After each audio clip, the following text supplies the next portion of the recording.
Alright, I'm going to do a little bit of a little vacuum sealing demonstration for the community, because I'm seeing a lot of posts of people that don't seem to understand how I and some of the community are vacuum sealing and preserving their foods.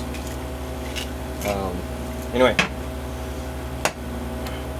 this is the vacuum sealer I bought from Amazon. It's a cheapo.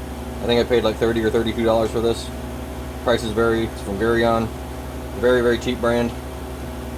And it comes with a hose attachment, but I don't think it came with the vac sealer attachment. I can't remember, but anyway. The lid I bought separately from, as you can see the name on there, Roots and Harvest. I'll post the link below. They make their own vac sealer lids, because the Food Saver ones were very expensive and scarce last year. And on this website you can buy just what you need. Like if you just want the large lid for the wide mouth jars, you can buy just the wide mouth one. Or if you have regular mouth lids, which I don't have any of those because I thought it'd be cheaper to just invest in one type of lid. So anyway, link will be in the description. Another item I suggest you get if you can find one. They can be scarce sometimes, but this is a Pry-a lid attachment thing. These things are very old. They don't make them anymore. I think I don't know exactly the year that these things, or how old these things are, but I'm assuming more than 40 years old, maybe 50 years old. I've never looked it up. But this little Pry-a lid attachment, because if you can open lids with your fingers, but it really hurts.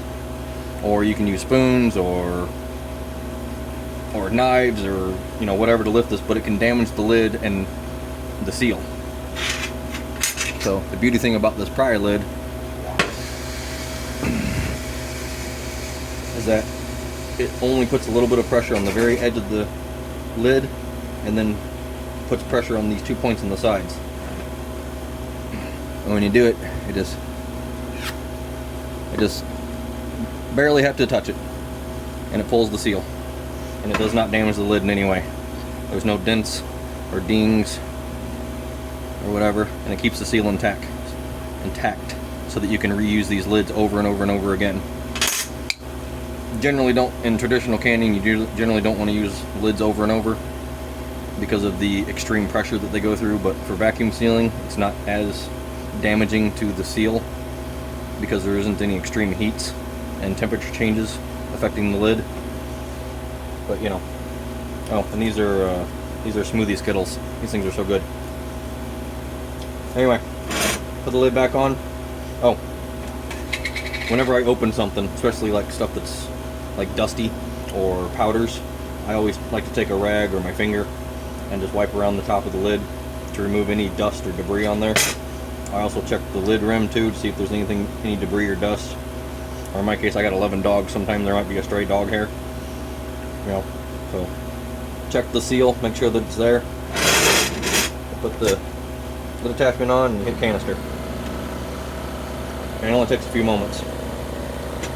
Oh, sometimes larger jars, especially if they've got a lot of empty volume in there, in between all the food, it can take, up to a minute.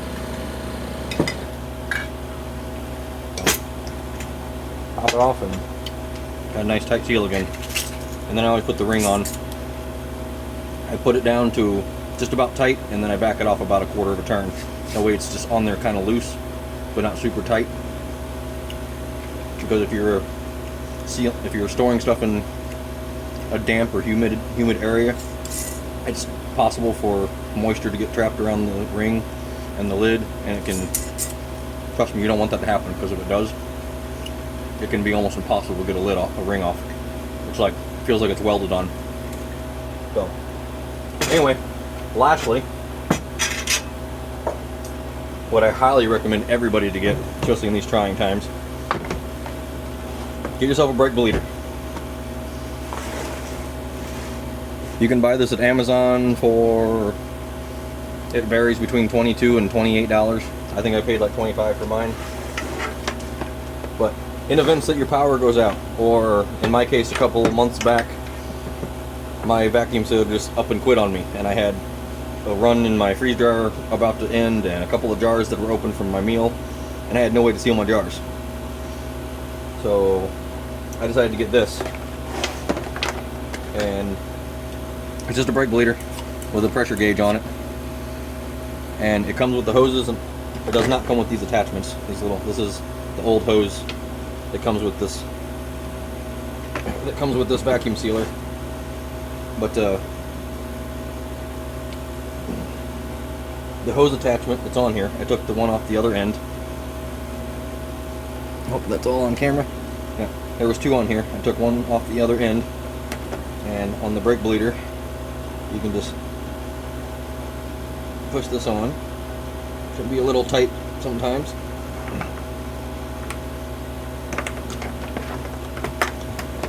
And the other side attaches right into the jar lid. Then that way you can vacuum seal. Alright, so let's demonstrate it here. Let me open my Skittles again.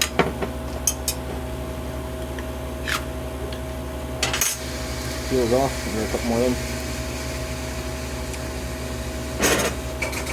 As you can see, it's lid's off, that's sealed on, and I'm not gonna lie, this can take a little bit of effort.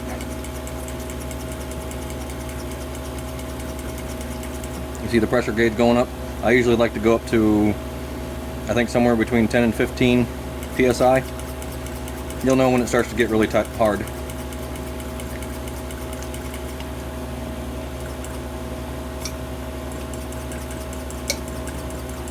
You just hear the, I don't know if you heard it, but you heard the lid on the jar pop.